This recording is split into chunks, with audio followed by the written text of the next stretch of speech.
क्या देखना पड़ रहा है? अच्छा है मैं अंधा। नाजरीन माशाल्लाह आज भी लोग तो पसंद आया सी आज तो साइड की वर्किंग भी खाइए। इस सज्जन को क्या तकलीफ है भाई? अस्सलाम वालेकुम नाजरीन की हाल चाल है तबीयत से ठीक है। आज जो व्लॉग का करने हैं आगाज। अच्छा।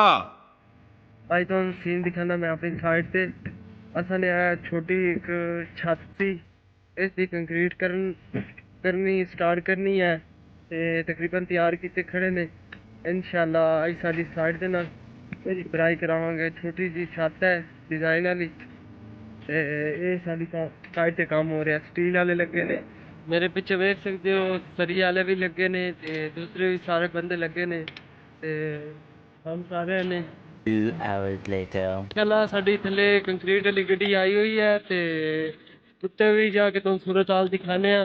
लिफ्ट के जरिए कंक्रीट करते पे हैं उत्ते भी जाके तुम सारी सूरत हाल दिखाने हैं किस सीन है कि नहीं। A few moments later. नाजरीन साड़ी कंक्रीट स्टार्ट हो गई थी लड़के कंक्रीट करते खड़े ने देख सकते हो ट्रालियां लेके जा रहे हैं बुरा रास्ता कंट्रोल उदय।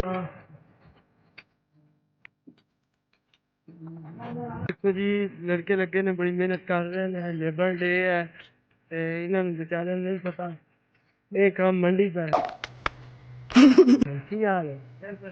हाँ जी बाबूराव का स्टाइल है तुले।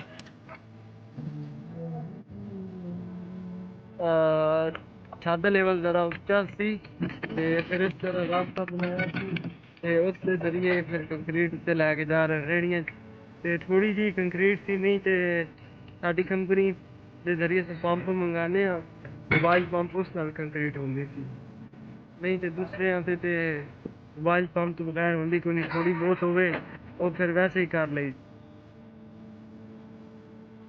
नाजरीन माशाल्लाह आज दा व्लॉग तुहानू पसंद आया सी आज तुम साइड दी वर्किंग भी खाइए तुहानू पसंद आया सी आज तुम साइड दी अपनी वर्किंग भी खाइए ते तुहानू सारा सीन दिखाया ते साडे व्लॉग अगर तुहानू अच्छे लगदे ने साडे चैनल सब्सक्राइब करो साडी वीडियो शेयर करो शुक्रिया।